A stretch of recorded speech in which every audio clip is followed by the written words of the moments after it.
আচ্ছা, আমরা তো সবাই প্রতিদিন এরকম চা খেয়ে থাকি।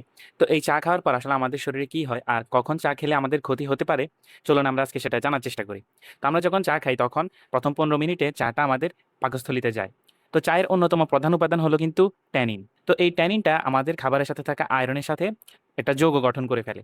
ফলে খাবারে থাকা সেই আয়রনটা আর শোষিত হতে পারে না। তো অনেকের ধারণা যদি দুধ দিয়ে খায় তাহলে দুধে যে ক্যালসিয়াম থাকে সেটা এই সমস্যাটার সমাধান করতে পারে। কিন্তু এই ক্যালসিয়াম নিজেই কিন্তু এই আয়রন শোষণের বড় বাধা।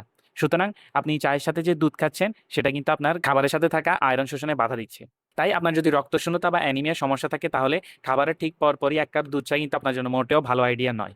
তো খাবারের ১৫ থেকে ৩০ মিনিটের মাথায় চায়ে থাকা ক্যাফেইনটা আমাদের রক্তে চলে আসে। তো এই ক্যাফেইন দ্রুত গতিতে রক্তের মাধ্যমে আমাদের ব্লাড ব্রেইন ব্যারিয়ারটা ক্রস করে আমাদের মস্তিষ্কে পৌঁছে যায়। তো এই ক্যাফেইনটা কিন্তু ৩০ থেকে ৬০ মিনিটের মধ্যে মোটামুটি আমাদের পুরো মস্তিষ্কেই ছড়িয়ে পড়ে। এবার এই ক্যাফেইনটা তার আসল কাজ শুরু করে। তো আমরা সারাদিন কাজ করার পর আমাদের মাথার মধ্যে অ্যাডিনোসিন নামক কিছু কেমিক্যাল জমা হতে শুরু করে। তো এই অ্যাডিনোসিন রাসায়নিকটা কিন্তু আমাদের মস্তিষ্কের মধ্যে রিসেপ্টরের সাথে লেগে ঘুমের সংকেত দেয় বা আমাদের শরীরে ক্লান্তির একটা সংকেত দেয়।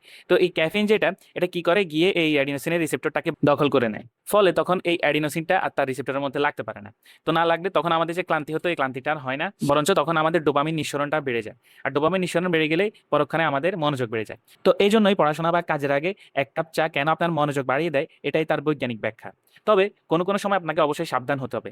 আপনি যদি আগে থেকেই দুশ্চিন্তা বা স্ট্রেসের রোগী হয়ে থাকেন তাহলে কিন্তু এই ক্যাফেইন আপনার শরীরে অ্যাড্রিনালিনটা বাড়িয়ে দিবে। পরক্ষণে এই অ্যাড্রিনালিন আপনার বুকে ধড়ফড় বা অনিদ্রার সমস্যাটাকে আরো বাড়িয়ে দিবে। আর বিশেষ করে গর্ভবতী মায়েদের জন্য এবং যাদের গ্যাস্ট্রিকের সমস্যা আছে তাদের জন্য কিন্তু অতিরিক্ত ক্যাফেইন ক্ষতিকর হতে পারে। তাহলে আপনার জন্য চা খাওয়ার উপযুক্ত সময় কোনটি?